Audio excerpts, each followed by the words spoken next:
നവമി തുടരണം. ആലുവയിൽ 1 kilo MDMA പിടികൂടിയ കേസിലെ പ്രതി സർമീൻ അക്തർ NCBയുടെ ഹിറ്റ് ലിസ്റ്റിലുള്ളയാളാണ്. ലഹരി കടത്ത് സംശയിച്ച് ഇവരെ മുൻപ് 2 തവണ NCB ചോദ്യം ചെയ്തിരുന്നു. ഇന്നലെയാണ് ബംഗളൂർ മുനേശ്വര നഗർ സ്വദേശിനി സർമീൻ അക്തർ റൂറൽ പോലീസിന്റെ പിടിയിലായത്. ബംഗളൂരുവിലെ വൻ കണ്ണിയാണ് കഴിഞ്ഞ ദിവസം പിടിയിലായത്. നവമിയുണ്ട്. നവമി, കേസിൽ കൂടുതൽ പ്രതികൾ ഉണ്ടെന്ന നിഗമനത്തിലാണോ അന്വേഷണ സംഘം?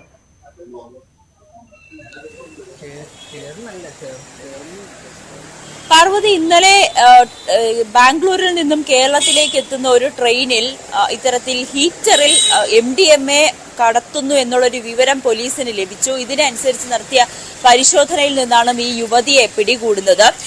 പ്രതി സമീർ അക്തർ ഇവര് NCBയുടെ തന്നെ ഹിറ്റ് ലിസ്റ്റിൽപ്പെട്ട യുവതിയാണെന്നാണ് നമുക്ക് ഏറ്റവും ഒടുവിലായി അറിയാൻ കഴിയുന്നത്. സ്ഥിരമായി കേരളത്തിലേക്ക് ലഹരി കടത്തുന്ന വ്യക്തി കൂടിയാണ്. ഇതിനു മുൻപും പലതവണ ഇവരെ ചോദ്യം ചെയ്തിരുന്നു. പക്ഷേ ഈ MDMAയോട് കൂടി അല്ലെങ്കിൽ തെളിവോടുകൂടി ഇവരെ പിടികൂടുന്നത് ആദ്യമായിട്ടാണ്.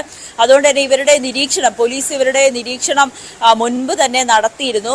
പക്ഷെ ഇപ്പോഴാണ് MDMAയുമായി ഇവരെ പിടികൂടുന്നത്. ഇവരെ എന്തായാലും ഇന്നലെ കോടതിയിൽ ഹാജരാക്കി റിമാൻഡ് ചെയ്തിട്ടുണ്ട്. ഇവരെ ഉടനെ കസ്റ്റഡിയിലേക്ക് വാങ്ങുന്നതിന് വേണ്ടിയിട്ട് അപേക്ഷയും നൽകും.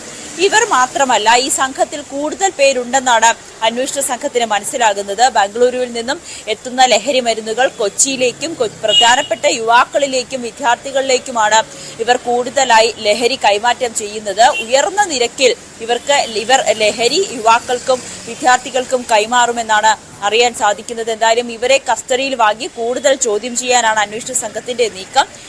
ഇതിൽ ഒരു യുവാവ് കൂടി ഈ സംഘത്തിൽ ഉണ്ടെന്നും അത് മലയാളിയായ ഒരു യുവാവ് കൂടി ഉണ്ടെന്നുള്ളൊരു നിഗമനം എന്നൊരു വിവരം കൂടി പോലീസിന് ലഭിച്ചിട്ടുണ്ട്. എന്തായാലും യുവതിയെ കസ്റ്റഡിയിൽ വാങ്ങിയതിനു ശേഷമായിരിക്കും ഇനിയുള്ള അറസ്റ്റുകളും തുടർ നടപടികളും ഉണ്ടാകുക.